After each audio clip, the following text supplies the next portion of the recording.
ಆಂಧ್ರಪ್ರದೇಶ ಬಳಿಕ ರಾಜ್ಯದಲ್ಲೂ ಕೂಡ ಹಕ್ಕಿ ಜ್ವರ ಕಾಣಿಸಿಕೊಂಡಿದೆ. ರಾಜ್ಯಕ್ಕೂ ವಕ್ಕರಿಸಿದೆ ಹಕ್ಕಿ ಜ್ವರ. ಚಿಕ್ಕಬಳ್ಳಾಪುರದ ವರದಹಳ್ಳಿಯಲ್ಲಿ ಹಕ್ಕಿ ಜ್ವರ ದೃಢಪಟ್ಟಿದೆ. ಹಕ್ಕಿ ಜ್ವರ ದೃಢಪಡಿಸಿದ್ದಾರೆ ಚಿಕ್ಕಬಳ್ಳಾಪುರ ಡಿಸಿ ರವೀಂದ್ರ.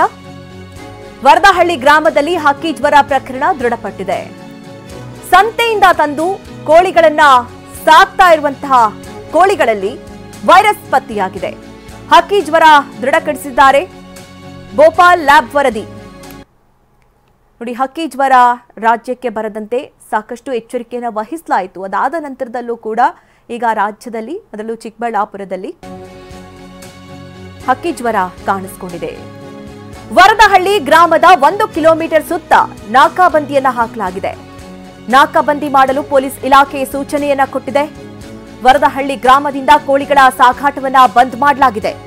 ಇನ್ನು ಹೊರಗಿನಿಂದ ಗ್ರಾಮಕ್ಕೆ ಕೋಳಿಗಳು ಪ್ರವೇಶಿಸದಂತೆ ಕ್ರಮವನ್ನ ಕೈಗೊಳ್ಳಲಾಗ್ತಾ ಇದೆ. ಚಿಕ್ಕಬಳ್ಳಾಪುರ ಜಿಲ್ಲಾಧಿಕಾರಿ ಪಿಎನ್ ರವೀಂದ್ರ ಈ ಬಗ್ಗೆ ಮಾಹಿತಿಯನ್ನ ಕೊಟ್ಟಿದ್ದಾರೆ. ನೋಡಿ, ಕೋಳಿಗಳಲ್ಲಿ ಹಕ್ಕಿ ಜ್ವರ ಹೆಚ್ಚಾಗ್ತಾ ಇರುವಂತದ್ದು. ಈಗಾಗಲೇ ಮಹಾರಾಷ್ಟ್ರ, ಆಂಧ್ರಪ್ರದೇಶ ಹಲವು ಕಡೆಗಳಲ್ಲಿ ಹಕ್ಕಿ ಜ್ವರ ಕಾಣಿಸಿಕೊಂಡಿದೆ. ಹೀಗಾಗಿ ಅಲ್ಲಿಂದ ರಾಜ್ಯಕ್ಕೆ ಹಕ್ಕಿ ಜ್ವರ ಕಾಣಿಸಿಕೊಳ್ಬಾರ್ದು ಅನ್ನುವಂತಹ ನಿಟ್ಟಿನಲ್ಲಿ ಸಾಕಷ್ಟು ಕ್ರಮವನ್ನ ಕೂಡ ಕೈಗೊಳ್ಳಲಾಗಿತ್ತು.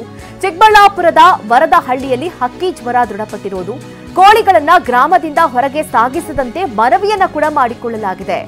ಕೋಳಿಗಳನ್ನ ನಿಮ್ಮ ಸಂಬಂಧಿಕರಿಗೂ ಕೊಡಬೇಡಿ. ಹಕ್ಕಿ ಜ್ವರ ನಿಯಂತ್ರಣಕ್ಕೆ ಗ್ರಾಮಸ್ಥರು ಸಹಕರಿಸಬೇಕು.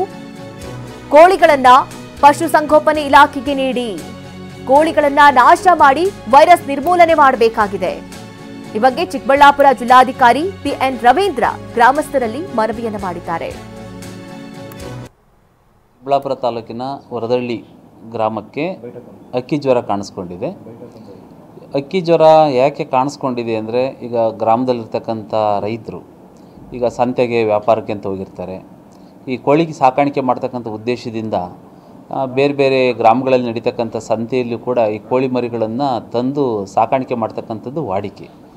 ಹಾಗಾಗಿ ಕೋಳಿ ಮರಿಗಳನ್ನು ಅಥವಾ ಕೋಳಿಯನ್ನು ಅವರು ವ್ಯಾಪಾರ ಮಾಡಿಕೊಂಡು ತರ್ತಕ್ಕಂಥ ಸಂದರ್ಭದಲ್ಲಿ ಆ ಕೋಳಿ ಮರಿಗಳು ಮತ್ತು ಕೋಳಿಗಳು ಬೇರೆ ಬೇರೆ ಪ್ರದೇಶದಿಂದ ತೆಗೆದುಕೊಂಡು ಬಂದು ವ್ಯಾಪಾರ ಮಾಡ್ತಕ್ಕಂಥದ್ದು ಕೂಡ ಇರುತ್ತೆ. ಹಾಗಾಗಿ ಆ ಕೋಳಿಗಳನ್ನು ಏನು ವರದಹಳ್ಳಿ ಗ್ರಾಮಕ್ಕೆ ತಗೊಂಬಂದಂಥ ಒಂದು ಸಂದರ್ಭದಲ್ಲಿ ಕೋಳಿಗಳು ಅಲ್ಲಿ ದಿಢೀರ್ನೆ ಸಾವಿಗೀಡಾಗಿದ್ದಾವೆ.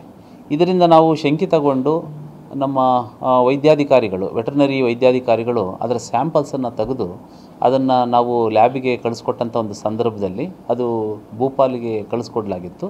ಅಲ್ಲಿಗೆ ಹೋದಾಗ ಅದರಲ್ಲಿ ಈ ಹಕ್ಕಿ ಜ್ವರ ಇರ್ತಕ್ಕಂಥದ್ದು ಕಂಡು ಬಂದಿದೆ ಅಂತ ಹೇಳ್ಬಿಟ್ಟು ನಮಗೆ